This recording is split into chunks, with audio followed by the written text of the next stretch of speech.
Good morning, this is Howie, and I'm here to help you win with money. Today is January 26th, a new trading day. So let's get to it. I'm not going to give you uh, too much insight to what I'm doing because I don't know. I'm going to look at the markets, they're green. I'm going to see what I need to do in my portfolio. So let's switch into ETrade. For Skechers, you can see I have a contract for this week at $39. It is kind of far away. I may just move it down a little bit closer. That will still give me about $1.50 room between the strike price and the current market price. I want to try to make an extra 10 cents or $10 here. So let's give it a wing. Let's give it a shot. Let's see what happens. Sure enough, you go up here. You see that? It said the trade just went in. Let's put on some other trades. Let's see what else is next. Okay. Looking at this, I think I may just end up closing this SPY. You see, I had it open for about a month, and I believe I'm already made money on this already. So it makes no sense to just wait a few more days. Sometimes it's just good to close it and then open another trade later or today. So let's just do some quick math. If I collect it, that's about 70 cents here plus another 30 cents here, right? So that's $1, and I'm closing it for 50 something. So I made 45%. So we can do that. Let's try 52 first. I want to make sure I'm doing the math right. Yes, the 19 is about 3.5 weeks away. That's about 20 some odd days left. So let's close this. We'll hit the place another trade, go in here. It did not. And here you go. Look, we're waiting a little bit just in case. Nothing. So here we're going to basically pay or get rid of it at the most, at the very end, between the bid and ask price. So this is how that bid and ask works. And this one you will see as soon as this comes through, you're going to see how the order will be gone. You hit the refresh, you go here, and you'll see it there. I just happen to have another thing I wrote forward. I wrote InBev out. A lot of the cannabis stuff is moving up. This was touching 350, so I just moved it out a little bit longer, over a month, maybe 5 more weeks, and then collected a small premium. So here, let's do a new trade. Let's see what we can do. Let's do a new Iron Condor. We'll do the same thing that we just did, that we just closed. So I just do the Iron Condor. This is on ETrade platform. I'm going to select a date that is longer than the one that I just closed. And I just closed a February 19. So what that is here. So this is 1 week later.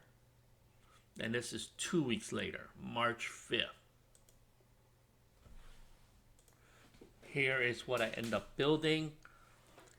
I'm using a 10 wide on both sides. I'm picking something relatively safe again. So just memorize this: 345 and a 410. 345 and a 410. So a 410 is over here. It's a 9 delta, 13% chance of happening on March 5th, which is 38 days away. And if you look at the other side, which is over here, it's a minus 11 delta, 4% chance of happening. So this is a safe trade with some cushioning on the downside risk. Remember, upside risk, you're willing to take a little bit more, which means market will be all-time highs. Your portfolio should be feeling good. You should be feeling good. On the downside, you're not going to feel good no matter what, so you want to add a little extra cushioning. So here you go. I think we have enough buying power to pull this one off, because we just closed the other one, made profit, and then we're going to now do this again, collect the proceeds. So it's just a rinse and a repeat. You do it every couple weeks. And it didn't go in. I'm just going to move it 1 penny. 1 penny less, because I am now, you see that? You got to move it 1 penny less. I may actually have to do 2 pennies less to catch up now as the market changes in real time. Let's see if it went through. And here you go. Let's see if you can see it. And boom, it went across. I got my SPY. And here's the log. You can see it. I got it at 110. I'm going to now update my tracking spreadsheet. Here's the new one that I just did. I tracked down the delta so you can see all my conservative trades are right here. This is a little bit more conservative. I got it for 110. And then when I close it, we don't know what the price is, but this is now closed and I got my 48%.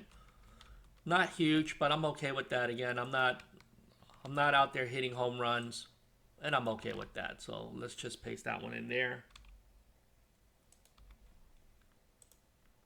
Okay, let's track all our trades. Let's copy the transactions. Let's paste. Okay. Let's copy these out. Again, I never do today's. I always do the previous day. So that should be over here. Okay. Let's paste. And I think there you go. So let me just fix all of these things now. I'm going to zoom out a little bit. Let's fix that. And then I'm going to edit it. And then I'll resume. Okay, and I think I fixed it all correctly. And I'm starting to put notes so in case people want to read it. But this is going against me. So all you can do is move it up and out. You collect a little bit of profit, not much. You see that? 31 bucks. And then you're also gaining an extra 100 shares, so you times it by 50 cents or $50. Craftline, I did the same. You see I'm moving it up and out. I'm moving these in. Rocket was doing really well yesterday, so I'm moving shortening the time frame, and I'm moving it closer to the strike price for some credit. And you see I do that here. Anyway, I'm gonna save this. I'm up to 116 trades as of yesterday. And if you go here, let's go to the pivot table. I'm going to zoom out a little bit here. Hit the refresh button. And that's my updated values for today. We're in week number 4. So I'm going to color this differently now. It's not going to be, whoops, I did that wrong. We're going to go to option by month. Hit the refresh real quick. Grab that value, paste that here, go back, bring it over here, paste that back in here. So as of today, we're up to 14.74. Again, I'm not going for big winners, but I am taking, going to take some risks here. You saw that bet here. I am playing Lemonade again, and I am playing Airbnb again. Well, not again, but I'm going to try that. So back to here, I am starting a little bit slow. There's only a week left in this month, and I'm going to be really low. It may mean I may finish the month at $2,000, which is not very much. So we'll see what happens. I'm not going to force anything. I'm just going to trade small, and I'm going for, it is earnings seasons, and I did the earnings trade, and some of those haven't been closed yet. I'm just waiting for it. But with that being said, that's the end of this video. Hit the like, comment below. What are you doing? How many trades are you up to? I know there are many people out there going big bets. They go big and they make, 2, 3, 400% on a trade. This is the opposite way. Again, I'm not going to do a lot of those type of trades where I'm going long. I'm collecting credits, letting time expire, and making money just on the premiums that I collect. And you can do it consistently. Let's do this together. Let's make money $1 at a time and have a profitable day. Bye-bye.